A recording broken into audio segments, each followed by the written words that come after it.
Well, Yuma Lundi, hello. It is my great pleasure to thank you for tuning into our video. This is our digital launch for the Creative Bureaucracy Festival Hub, Australia and New Zealand. We are a regional offshoot of the Creative Bureaucracy Festival that's been held in Berlin since 2018. That annual June gathering now attracts participation from over 100 partner institutions and thousands of international participants from government, politics, civil society, and other change-making organizations from around the world. Its impact continues to grow as it builds momentum across the globe, with a number of regional hubs now being established. And now we're hoping to set this new hub up to support events across our region, with our aim of holding the first events in March 2025. We, the four of us, and the broader creative bureaucracy world community are united by our shared vision to empower public servants, revitalize bureaucracy, and strengthen democracy across the globe. There are three key pillars of the Creative Bureaucracy Festival: our collective need to rethink the rules and incentives that are more appropriate and fit for our times, to reimagine the inner life of bureaucracy so that people can operate at their best, and to recreate and establish new relationships with the outer world, civic society, business, universities, based on mutual respect and understanding. The aim of this first video is just to introduce ourselves and to provide some context about why creative bureaucracy is important to us, why we're setting up the hub, and why you're joining us here today, hopefully. So I'm Robbie Slape. I'm currently a public servant with the Australian National Government. And while my background is in urban planning, most of my career has been in public policy. And I'm typically attracted to edge spaces like futures and strategic policy, where the big, gnarly questions tend to be. For me, creative bureaucracy is important because, in many ways, I think creativity and innovation are an innate part of succeeding in any large bureaucracy or organization, not just government. And it's important for us to recognize, acknowledge, and nurture that innate creativity. But it's also critical that we acknowledge that there are barriers and challenges to being a creative bureaucrat. And it's important for us as a community and a broader profession to proactively reshape our practice and our work together in our global community. And of course, I'm joined by my three Brady Bunch colleagues on screen, or accomplices. We've got Margie Caust, who is one of the co-authors of the book, Creative Bureaucracy and Its Radical Common Sense. I've got it right here. Trusty copy. Of course, co-written with Charles Landry, who we will hear from later. She's based in Adelaide. We've got Kate Spencer in Melbourne and Ambiguity over in New Zealand. And I think we'll turn to you first, Margie, because obviously you've been part of the Creative Bureaucracy Festival journey since before the beginning. So do you want to tell us a bit about, what creative bureaucracy is to you? Where are we at on that journey? How did it all start, or anything at all? Thanks, Robbie. I started this journey, as you call it, with creative bureaucracies a long time ago, and actually in London when Charles did a think piece on creative bureaucracy, and I spoke about it as well at a event at the Joseph Rowntree Foundation. But then we collaborated on a pilot in Adelaide, looking around the idea of creative bureaucracy, interviewing lots of people who worked in local authority and state government. That was in 2014. And we wrote that little book that you just held up in 2017. And that was expected to just be one of a series of books that Charles co-authors with various people about issues he's interested in. But amazingly, it was taken up in Berlin by the owner of a Tagesspiegel, I'm not sure if that's his correct title, who was very interested. He said public servants were 25% of his audience, and all he ever did was criticize them, and he knew that he needed to provide content for them that was for them and interesting and not just critical. So that's where it all started. And the interesting thing was when we first had our meeting in Berlin, that was in 2018, to organize the festival, we really only had a couple of months and a lot of skeptical people sitting around the table saying this is an oxymoron and it doesn't really make a lot of sense. So as you've said, it has grown since then with an annual festival in Berlin, and it's it's one of those interesting things that the idea sounds a bit ridiculous at the start, and then it turns out to be more powerful than you can imagine. I myself have been a public servant for, well, I was a public servant for, like, say, 25 years in Australia and in the UK. And yeah, I love working in government. And what I saw was a lot of people that were doing amazing things that somehow ended up very isolated and not benefiting from the community of others like them that were a bit hard to find.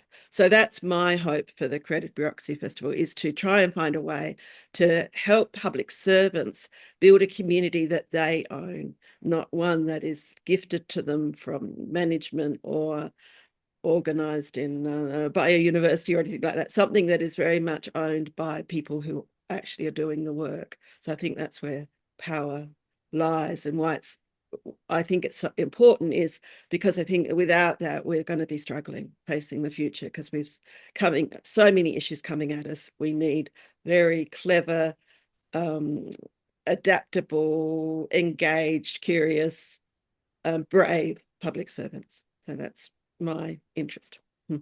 That's great, Margie, and I think that really sums up so much of, my experience with the Berlin Festival content, and enjoying yours and Charles' book as well. So I'll bring Amber in now on that note. Now, I think, Amber, we can almost entirely credit you with being the initial spark for getting this quest underway in our region. Do you want to tell us a bit about how your path has crossed into this broader journey? Sure. Yeah, kia ora from Aotearoa, New Zealand. I'm a extremely passionate public servant, huge cheerleader for public servants, because I think they get a lot of bad press and they don't really have a right of reply. Um, I believe there's huge untapped potential in public service. There's this whole thing people talk about these days about quiet quitting, whereas I'm a fan of the idea that we've got all this untapped potential that we could be using in public service to really make a difference for the public and for the planet in general. So after writing Dear Minister letters from a public servant, I started hunting around to find out, where is the tribe? Where are the people who think this way and see the potential?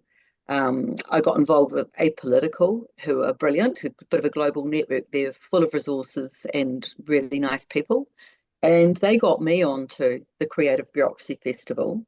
And Charles himself even reached out on LinkedIn and said, oh, Amber, we've heard about you. Would you like to come? And I was like, wow, this person who's, I'm not used to in a hierarchical public service, having someone at the tippy top going, hey, come on, we want you to come and join us.